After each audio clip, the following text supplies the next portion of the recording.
Thank you, Dominic. Thank you to everybody for coming today, and for BERA for supporting us in disseminating our findings, which hopefully will create impact through this work. What we discussed today is informed by a study that we reference at the bottom of the slide, looking at inequalities in the discipline of education's academic staffing in the UK. I'm Dina Beluigi. I'm joined here by my collaborator, Dr. Joanne O'Keefe. Professor Ade was unable to join us today. So we won't be rehashing the details of the report, the reference for which you see on this slide. We'll rather, as our blurb for today indicated, operate from the assumption that you've had a chance to look at the findings. This may have included the report sent to you that was published in January this year. It's a large document that goes into much depth and includes visualizations of the main findings. We also disseminated more bite-sized chunks of information through various BERA channels, including the BERA Intelligence Report in spring and the BERA blog in April.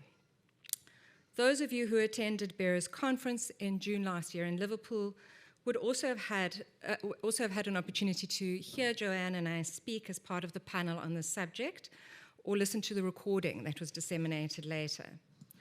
So recognizing that you have probably engaged with the materials that we produced in the study, we hope this meeting can be used to further that conversation productively, to really look at the more dire concerns about inequality.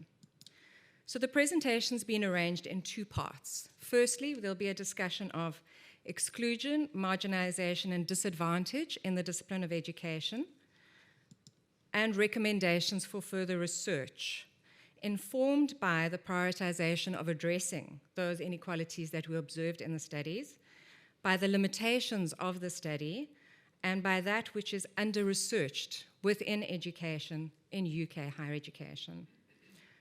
So before we dive in, we thought we'd just quickly refresh your memory about the project's aims, source, methods, and overall findings.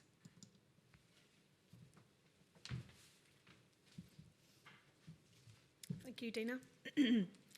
So our study looked at academic staff, that is those employed to research or teach at university in different various contracts, focusing on the discipline of education, and that is where it differs from the other study that you will hear about today. It looked at education across the UK and each devolved nation, cognizant of critiques that comparisons between the devolved nations do not recognise their contextual histories, populations, legislation, size, etc. Comparisons were also drawn within each of those contexts between the education staff composition and that of the whole staff composition in the higher education sector. This approach was settled upon in the absence of recognised, agreed upon targets for the achievement of equality in the UK. Our objectives were to investigate official data for what it revealed about staff composition and employment conditions by purchasing existing data sets from the Higher Education and Statistics Agency, HESA, to map and note any socio-demographic changes over the period from 2015 to 2020, and that was before COVID, and then to identify where social disadvantage and disadvantage impacted. This is a tabulation of an excerpt of information in the datasets to give you a sense of what we had access to and how we approached it. If you look down the vertical column on the left, you can see that the data was requested about staff composition in terms of age, sex, ethnicity, disability, religious beliefs, and nationality, 5 of the 9 protected characteristics. The second column is the level of granularity that we were provided with. And the first grey horizontal row at the top shows you the categories of data about the employment conditions. You can probably see already that there were limitations in how HESA grouped that data and in what we were actually permitted to access. We asked for it all initially, but we actually got very little. For instance, the grouping known ability and disability. This did not provide indications of whether the disability was recorded as chronic ill health, mental illness, a disability, or various abilities.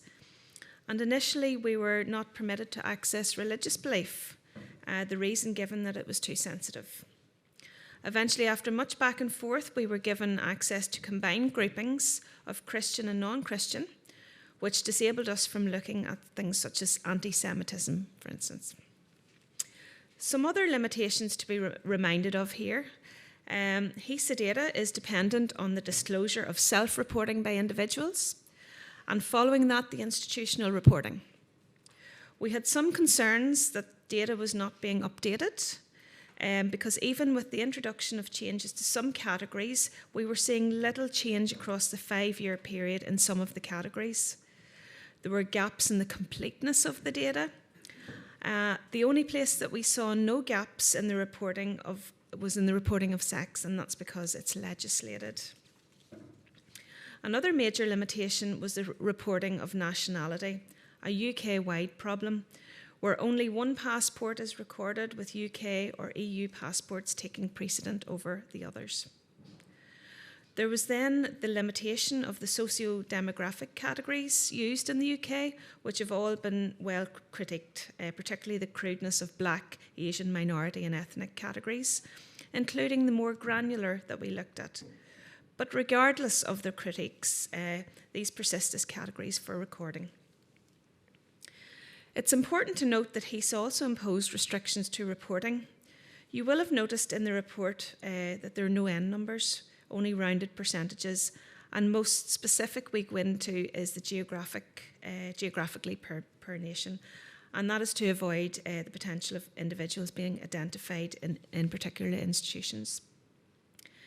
In the report, we try to provide both the general picture for context and specifics about inequalities by beginning each category, sex or ethnicity or nationality, with the overall percentages to indicate the access of academic staff, and then to utilise these proportions of groups for insights into the politicals of participation once employed, and the intersections where they indicated advantage or disadvantage.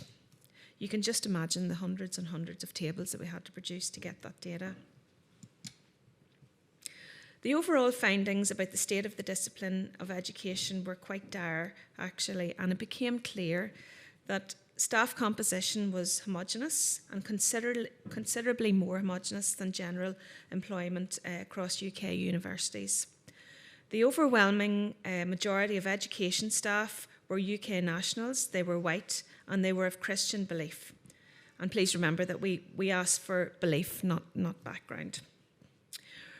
Racialised minorities were not only underrepresented in access to employment, but there was a definite indication that they were marginalised and disadvantaged once employed, and this was becoming increasingly so.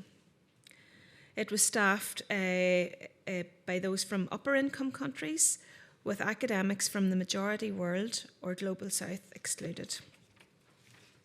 And despite there being more female than male staff employed, there were continued inequalities shown when it came to flourishing and assignment of leadership of female staff. We had some tentative concerns about the conditions for younger staff, but this requires much more research.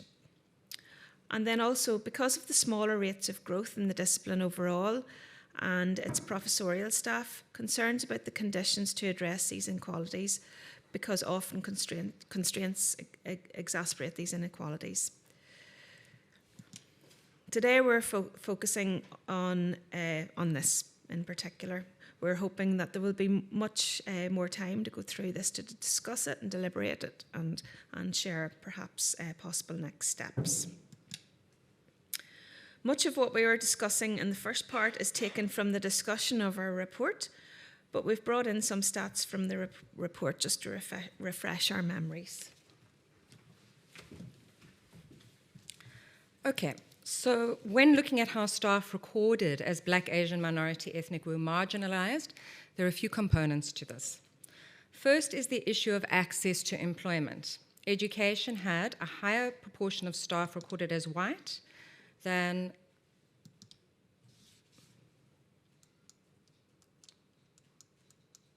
there we go. That's the really horrible visual.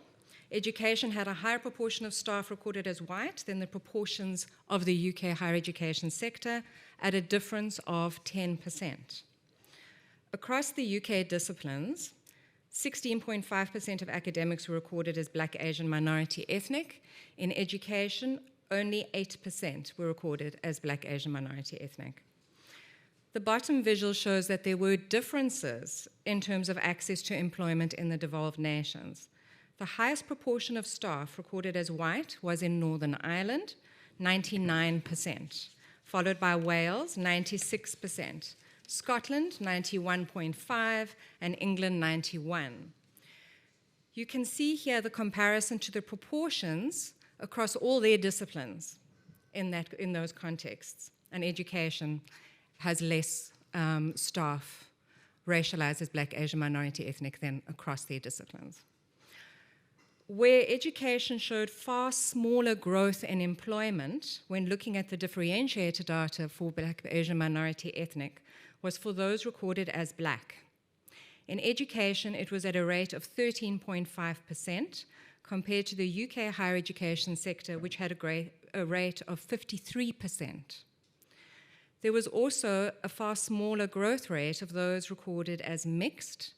In education, it was 26%, compared to the rest of the UK higher education sector, which was at 46%. Another interesting consideration was the intersection of sex and ethnicity. So generally, there were more female staff than males in education. And if one looks at it in terms of very general patterns, it looks the same for those who are racialized as Black, Asian, minority, ethnic. However, this differed for specific groups, as indicated in this graphic. Over the study period, the percentage of female staff recorded as Asian, Asian British Pakistani, and Black, Black British African increased to only what we could round to 1% of access in employment. Just a reminder that those of Black African background come from an entire continent. You can see that there are more male staff recorded as Black, Black British African than female staff, but they were only rounded to less than 2% themselves when it came to access to employment. In all the devolved nations, there was an underrepresentation in education of male staff from these groups: Asian, Asian British Indian, Asian, Asian British Pakistani, Black, Black British African, Black, Black British Caribbean. In particular, Northern Ireland had 0%, neither male nor female staff recorded in any of those ethnic categories between 2015 and 2020. In terms of employment conditions, over the 5-year period, we observed a reduction in the proportion of teaching and research contracts awarded to staff recorded as Black, Asian, minority, ethnic. It went from 72% in 2015 to 57% in 2020. And this reduction was both at junior levels and at senior levels. Of concern is that the only increases were for staff recorded as Black, Asian, minority, ethnic was in teaching-only contracts in that period. In general, most of those recorded as Black, Asian, minority, ethnic by 2020 were, and this is the visual here, were in more junior positions, in fixed-term contracts, less were in teaching and research contracts, which we all know, those combined, put one in a far less advantageous position for research grants. And the proportion, as you can see, of staff in professorial positions was lower than staff recorded as white. There were no professors in education recorded as Asian, Asian British, Bangladeshi. No female professors in education recorded as Black, Black British African, nor other Black background. And no male professors recorded as Black, Black British Caribbean, nor other Black background. There was a considerable increase in professors recorded in that time period who were white, who had gained access. So they're called starters, so it means they're employed at professor level. So there was an increase in the employment of white professors in that study period. This was despite the public discourse about the small proportions of BA/ME professors in the UK sector around the same time as our data set was recorded. Scholarship has pointed to systematic problematics with promotion at such level and how constructions of leadership intersect with those of race, ethnicity, and gender. Another concern is that one of the primary reasons for attrition for those recorded as Black, Asian, minority ethnic was resignation. This was a far higher proportion than the same reason when it came to staff recorded as white. In addition, higher proportions of education staff recorded as BAME had the category other, including dismissal or ill health, as a reason for leaving, and a higher proportion reported a known disability. Scholarship has pointed to attrition and mental ill health as symptomatic of discriminatory and exclusionary conditions to which minoritized staff are exposed to in UK higher education. So, given the smaller proportions of those permitted access from lower middle income countries, which you would have noted in the report, and the unequal proportions of male to female staff appointed in education roles from those contexts, where there were more men than women employed, there can be no doubt that of particular concern is that Black females who are African-born are excluded from access to and attainment and progression in education.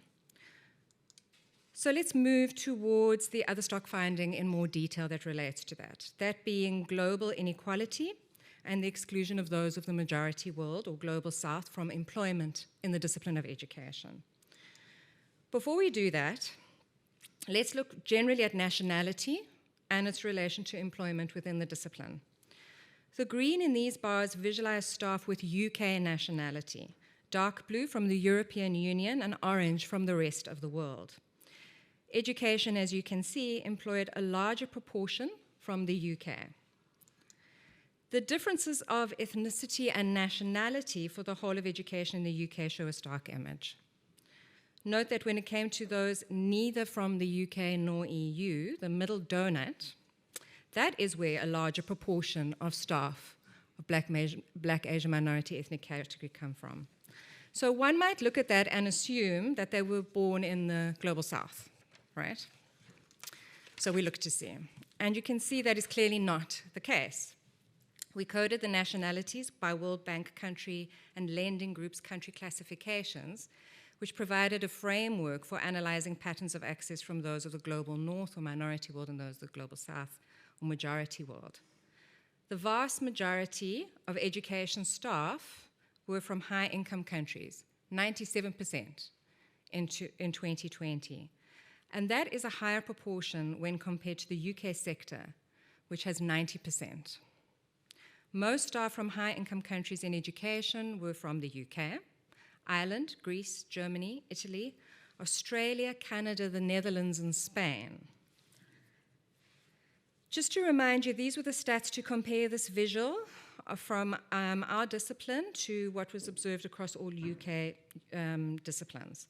So in the UK, generally, there are 90% of staff from high-income countries, 6% from upper middle income, that's green, 4% from purple middle-income countries, and the proportion of staff employed from low-income countries, that's in orange, were so low that they were rounded to zero in both education and the UK sector as a whole. The other thing that we observed is the lower the economic status, the country of primary nationality, the higher the proportion of male to female staff. So one can't assume that the general pattern of more female to male staff exists for those from lower middle income countries. It's actually reversed. When considering the employment conditions from those of the majority world, there was a larger proportion at junior levels than senior levels. And professors, the highest intellectual rank. For education, 1% came from the green upper middle income countries, 1% from the purple middle income countries, and none from low income countries. Of course, UK equality law is concerned with the public good that's only limited to the nation state or kingdom, rather than global inequalities. But many would argue that education as a discipline should be concerned about this picture.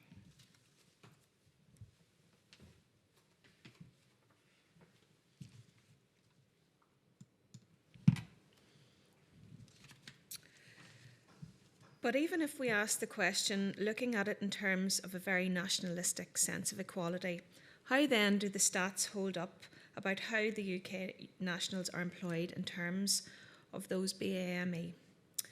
To do so, let us look more closely at the donut graph on the bottom of this slide with the EU and non-UK EU, which should have been a consideration in relation to the EU and then the UK at the end. We looked at it per devolved nation.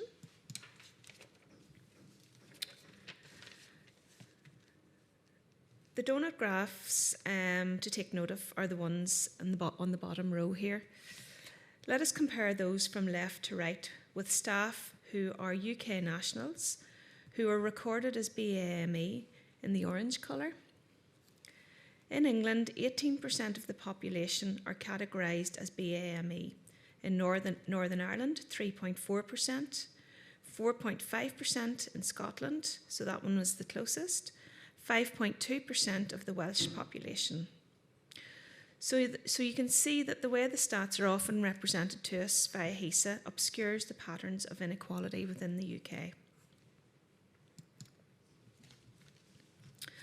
Let's now look at the issue of the continued inequalities for women. There were more female than male staff in education in general, but despite this, there was not parity in attainment and progression. Indications were that conditions favoured those male staff employed with longer durations at senior levels to flourish and progress. A reminder on this, it was only from the age of 41 that the percentage of female staff at professor level increases. For male staff, this increase is seen at the earlier age of 31. At the age of 66, the percentage of male professors in education was double that of female professors. When each group's proportions were considered, higher proportions of male staff progressed to professorship and senior management than observed within the proportions of female staff. Moreover, despite the female staff being in part-time positions, there was a proportionately higher representation of male professors employed part-time. As such, the favourable conditions in education for those choosing or requiring to work part-time, for example those with caring responsibilities, which was demonstrated in the large proportion of part-time staff, particularly at junior levels, seemed to come at the cost of progression to the top, and for women in particular.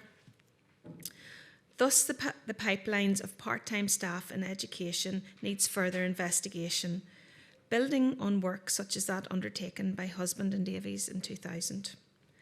The question of access, positioning and flourishing of females has produced considerable scholarship in UK higher education. The successes of recent UK practice-based initiatives such as Anthena Swan, the Scientific Women's Academic Network, are well documented. Bernard 2017 and Rosser 2019, Sandaku, Pearce in 2019.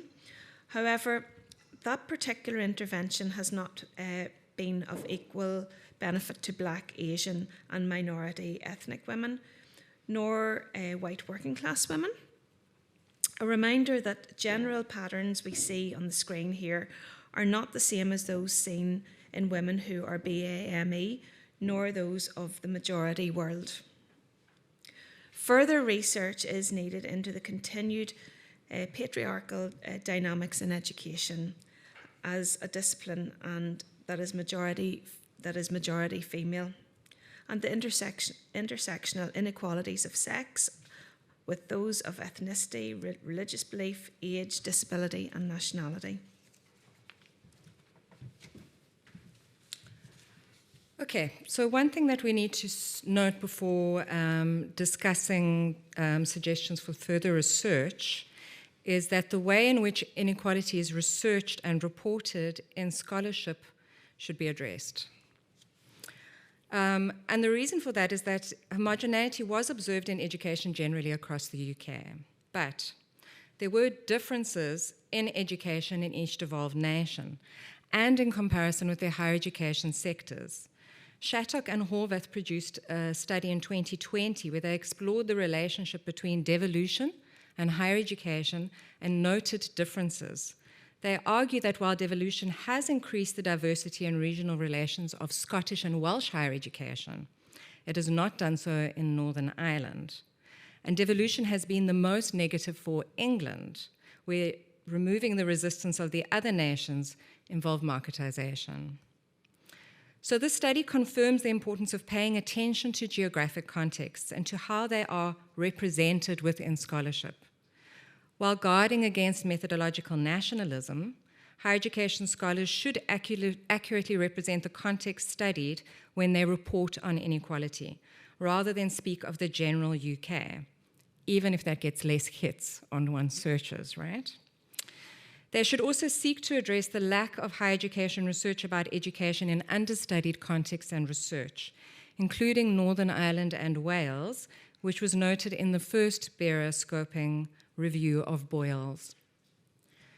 So we've highlighted many more recommendations for research in the report than we'll discuss here, because we're now focusing on the more pressing concerns of inequality. It should be noted that some of these are actually more about attention and evaluation, perhaps even intervention, than research per se. So this report described the intersectional inequalities found. Robust analysis of the intersections of identity difference and systems of inequality and disadvantage in education are required. A recent systematic review by Nichols and Stahl, which was produced in 2019, indicated that gender continues to be the central consideration in such research.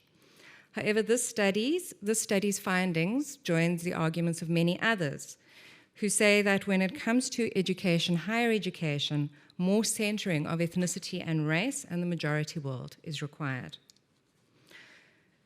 The growth rate in employment and the attainment of those education staff recorded as Black, Asian, minority, ethnic as a general category is insufficient and problematic. The growth was too small a rate to correct the baseline inequalities of the ethnic composition of education staff. Moreover, the way in which such growth has been implemented, that is primarily at junior grades and teaching-only contracts, is counterproductive for addressing ethnic inequalities because of the negative impact it will have on the pipeline to senior, professorial, and leadership levels. Attrition is also a concern. Specific research about the barriers to access for the groups most excluded and marginalized is required. This study found that this includes staff recorded as Asian, Asian, British, Bangladeshi, and Black, Black, British, African. In addition, research into the intersectional impact from markers of difference, such as religious belief and gender, is warranted. While there have been studies about Black staff in UK academia, albeit none in education as a discipline, conditions in the devolved nations may differ, particularly for those who are migrant academics from low and middle income countries. The dearth of UK research about those recorded as mixed was noted by Nyaka in 2020. Research into aging, the academic life course, and the intersections of gender, race, class, and various abilities would be of value for considering staffing issues in education because of its significantly older staff population and the dynamics of aging in relation to sex noted in this study. Social gerontology offers fertile intellectual grounds for questions about education in UK higher education.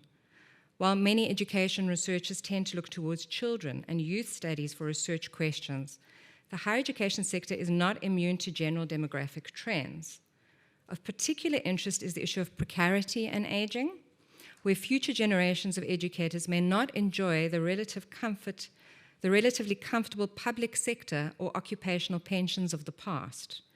This should, of course, be set against the general retraction of the state as provider of public services and of the pension shrinkage of UK higher education sector. A large proportion of younger staff in education reported disability than the other age groups.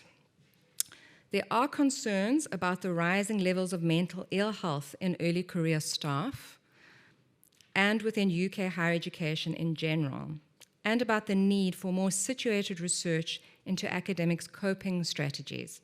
Our report has references for all of these additional studies. Although conditions in education during the period studied were generally less precarious than in the UK higher education sector, younger staff entering education would be experiencing less secure conditions than those who had been employed for longer. With most of our staff at senior levels and on average considerably older and with less promotion observed at junior levels, younger people were in the minority in education. However, without complete quality data, inferences could not be conclusively made in this study. It's possible that the higher proportion of disability reported in younger staff may have been indicative of more inclusion of those with various abilities within education in the period studied, or perhaps the more proactive practices of disclosure or activism within people of younger age groups. We'd like to highlight recommendations which also relate to the limitations. So the findings suggested a dominance of staff from high-income countries. However, the limitations of HESA reporting of primary nationality disable analysis of the interplay between identities, nationalities, and countries. This frustrates those studying internationalization and its relation to employment and academic participation. Valid data should be generated about education staff nationalities, their qualifications, and how these may impact the reception and the positioning of staff. Particularly in relation to post-colonial, Commonwealth, and international relations of Britain globally, study of academic exchange and the appointment of academics within education is warranted, including the categories of atypical staff, visiting scholars, and so on. This could include the nationality of descent of staff, such as African descent, how they identify, their academic nationality, which according to scholars is the country of the last awarded academic qualification, their positioning within higher education institutions prior to their access and employment to UK higher education, and those born or based within non-EU UK contexts. Of value would be setting such findings against research funding awards. I was involved in that when UKRI reproduced their dire statistics in terms of that. So setting it against those findings, and then also against research subject interests and projects to see the relationship between those studying such contexts and those authoring the production of such knowledge. These dynamics, the dynamics also of state regulations such as equality legislation, the hostile environment, and recent visa schemes on the departmental autonomy when it comes to academic selection and collaboration should be considered. You would know better than us, your agency, in this regard. Better data would allow for more accurate probing of conditions for those with disabilities and various abilities who have access to employment. There are concerns about conditions for variously abled researchers that have been reported in UK studies, deaf researchers, and for career progression in predominantly ableist cultures. In light of the tentative findings of this study, we believe there should be more study also of chronic ill health and mental health in education. This is especially pertinent given research into the reception of mental ill health in academia and the experience of staff at junior grades and those racialized as Black. A study of that was done by our collaborator, Jason Ade, in 2022. Other studies about UK higher education have also raised concerns about sickness absenteeism. So the statistical data that we looked at did not explicitly reveal the impact of socioeconomic upbringing and positioning of staff in education. There are studies which have explored various aspects of this, from the costs of success for working class women in UK higher education, through to various everyday signs of social class, such as accents in higher education and in teaching more generally. Some have looked at the intersections of race and class. Another important consideration is how the stratification of educational institutions at which staff study impact on access, attainment, and progression in the discipline of education. Vicky Bolivar has done some good work on that about the UK higher education as a whole. Obviously, research needs to be done on sexual orientation and its impact on advantage or disadvantage, as well as gender. So HESA now, finally, since 2017, allows for the recording of other to male or female. However, we noticed that by 2020, there were too few noted in the discipline to analyze. And in some cases, entire devolved nations had no reporting whatsoever across any discipline.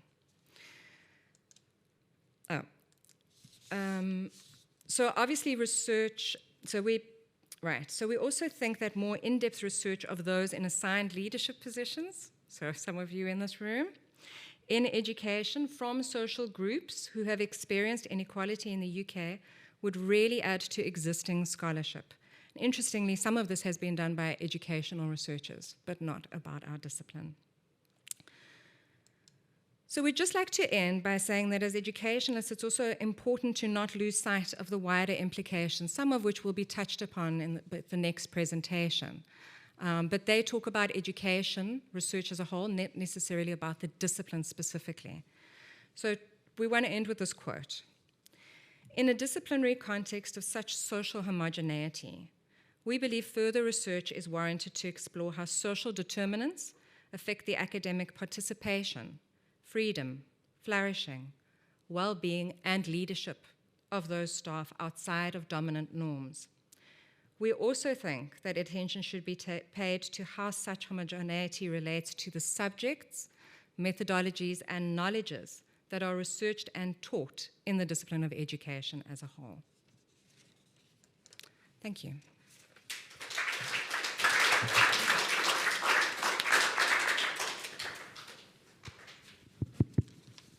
Thank you so much. I've had the pleasure of hearing about your work previously when we presented in Chicago, and I was struck by how much sharper the focus is here. Not that it wasn't sharp before. Well, there's quite a few issues there for us all. I hope we've got mics around. So can I encourage people to ask questions, raise points? Now is your chance in relation to this particular study.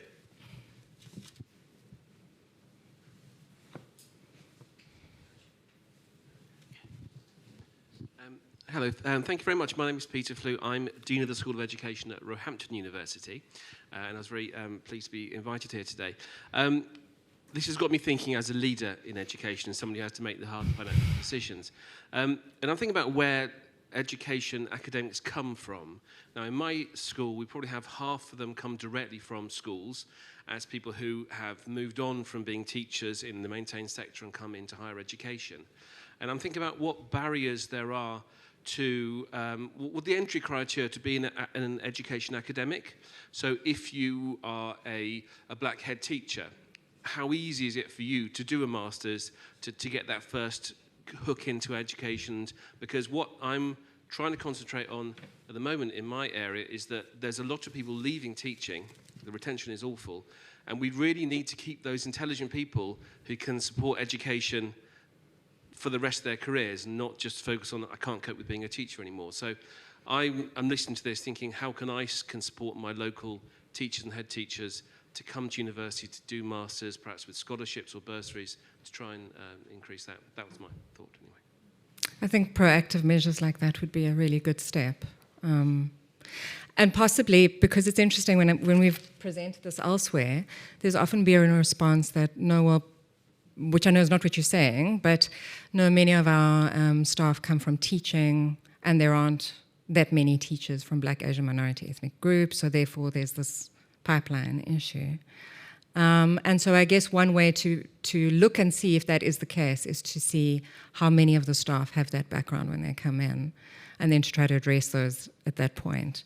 But the issue of the position or the participation of people once they're in, that is also really problematic. So it's sort of an issue of people are not gaining access, and then when they gain access, they're not positioned in ways where they can flourish. In fact, they seem to be discriminated against. Absolutely. Yeah.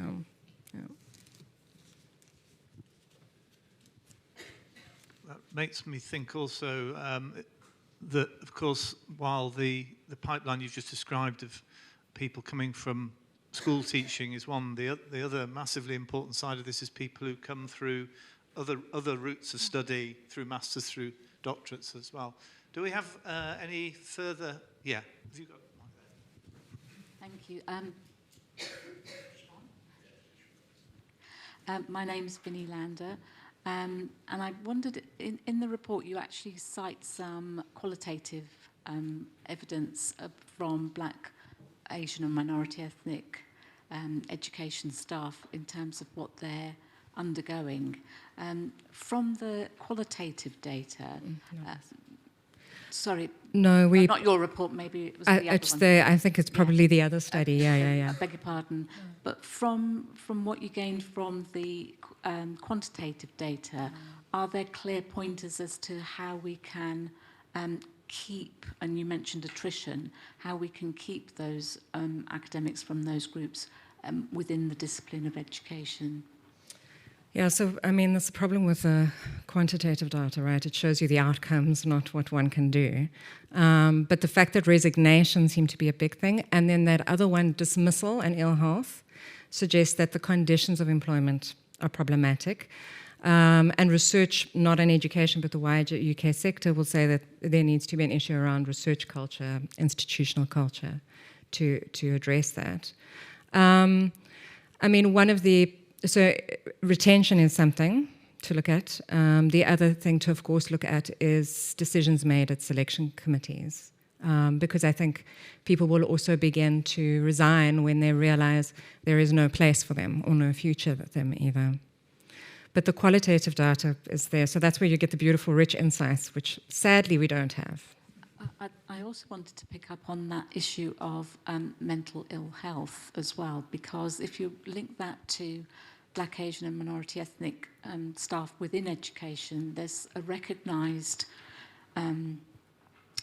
condition, I suppose, pointed out by Professor William Smith in the States, called racial battle fatigue, and research that I'm currently doing on the racialised experiences of teacher educators and collecting data with my colleague Rita Coley from the States.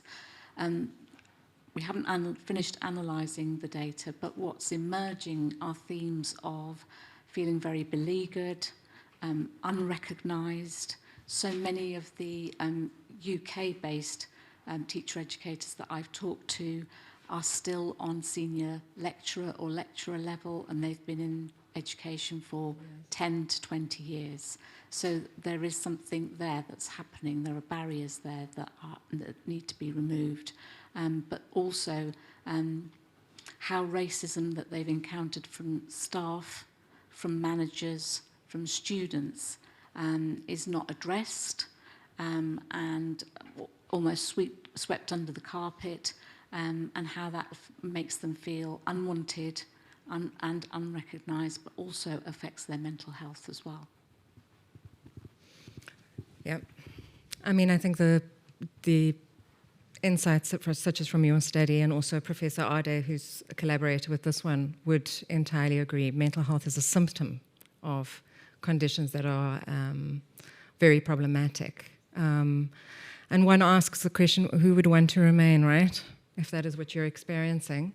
And if you look at those statistics about funding awards and the terrible funding gaps and put that together, if you can't do research, if your experience of teaching is terrible, if your staff are treating you badly and your managers, then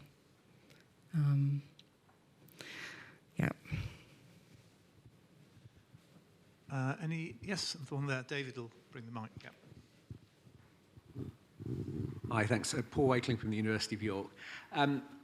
Just to sort of broaden out the discussion to things that we might come back to later, which I think could connect to this, I'd be interested in your thoughts on how the composition of the discipline relates to the topics that we cover.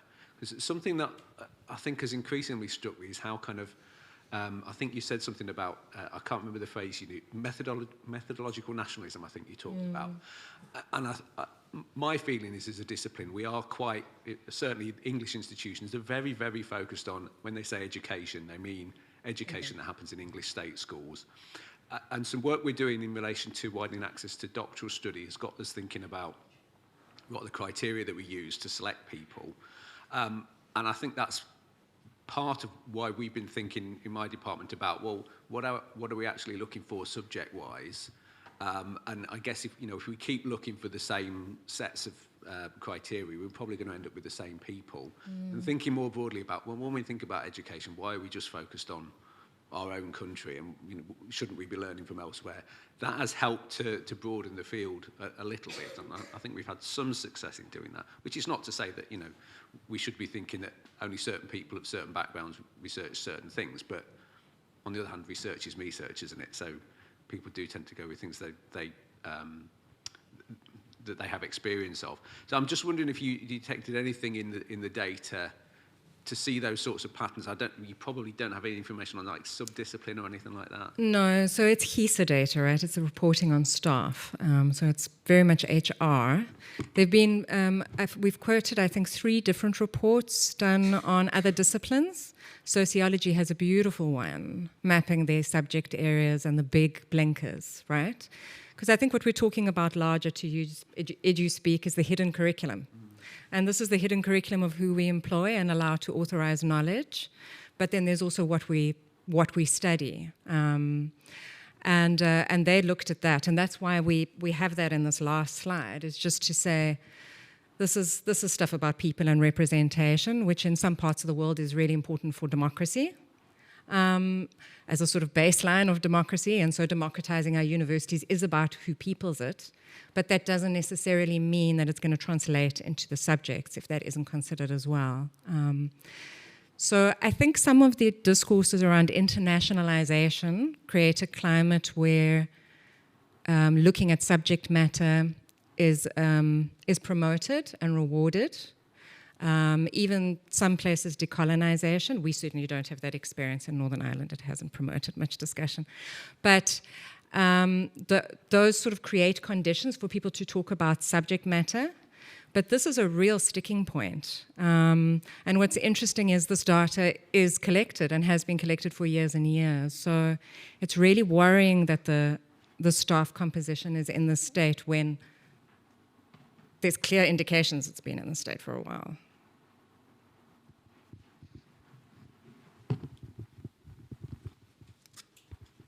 Thank you. Thanks very much. I'm Jan Lebo from the School of Education at the University of East Anglia. I just wanted to come back to the issue of homogeneity. And because interestingly, in my School of Education, I've got a feeling that the school is very heterogeneous in comparison with other social science departments, for instance. The feeling of homogeneity is somehow created by the fact that we have a large contingent, and I'm coming back to the point that Peter was making earlier on, a large contingent of colleagues coming from school background, teaching primarily on our PGC programs and so on. And this group of individuals is demographically very different from the group of colleagues employed on research-led contract within the same school. And if you were to separate, for instance, look at the patterns, the demographic patterns across the 2 subgroups, you would find that the subgroup of colleagues hired on research-led contract is very similar to the patterns observed in other social science schools, for instance. So I think there is something to do with some structural aspects which are related to the type of contracts that are being offered. And this is more diverse in schools that have professional identities like a School of Education than you would find in a standard, I don't know, for instance, economics or sociology departments. So that's the first point. The second point also related to homogeneity, and I was picking up here on your point about international research and the importance of having international staff in schools addressing the SDG, and I fully agree with that point.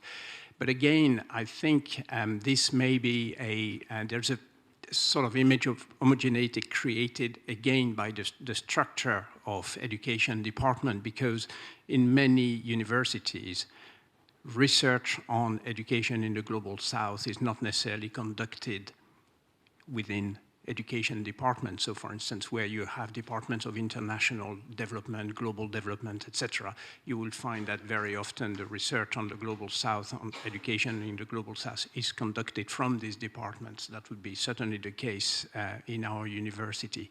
So the feeling of homogeneity overall, I think, is also largely I think, the result of structural arrangement within university, as much as it actually reflects specific demographics of people doing education research. I mean, it's interesting to hear that, that you found, because it's almost the inverse, right? That those who have come from a community of practice outside of the university are more diverse than the other. I mean, really, when I have discussed this with people, most of the comments have been, but we have teachers, so we mainly have teachers, so of course we're not going to have staff who are not white, is the sort of response, which is interesting that it's the reverse. And then it's also interesting to hear that most of the research, international research then, is probably focused on the minority world, and therefore then justifies or explains why it isn't the majority world. And I think there's something to be said about the subjects, right? And the lenses then. That's, I guess, a question that you need to discuss in your disciplines, in this discipline in the UK, if that is the major focus, because then there are real questions then about education's contributions to the SDG and the claims, that are made by the government that it will contribute to knowledge in other parts of the world. There are, of course, post-colonial ties and the Commonwealth that are meant to make access somewhat easier for those from those relations. And it's interesting that it isn't as clear. But again, particularly more so in education. Yeah. I'm just wondering, actually, if you've made a particular comparison between education and social work, because social work has also a very practitioner similar position within the university. It's very oriented towards practice, and the practice is very nationally focused. So certainly it strikes me that a lot of the problems in the education sector come from the move from practice into preparing practitioners, and people then getting siloed into preparing practitioners on contracts that make doing research more difficult, so that the space for particularly entrance from schools is, I suspect it's changed over time, and that the change over time has also happened with the tightening of policy prescriptions on the practice that those practitioners are to teach to new entrants. Sorry. I mean, that would explain the practitioner focus, you're right, and the professional degrees. And if you think of how much of our PhDs are now professional degrees, they aren't necessarily for academic thesis and contribution. Of course it must, but that's not the main focus. There has been research done on law, and law is one of the most internationally diverse, I hate that term, but in terms of the staff, and that's partly because they are not tasked with teaching professional practice. So that may explain the 3% of staff, right, that are from the global majority, but it doesn't explain the racialized inequalities. So that is one of the major sticking points as well. So you could perhaps suggest that. The other thing is, of course, how much agency people have in employing people from other parts of the world under the visa regimes. I tried to look for research that's been done on resistance from universities to see, understanding that universities are agents in society. How much do people push against those visa regimes? But there hasn't been that much research done about that, and I think it would be amazing if some heads of department got together and wrote about that at some point.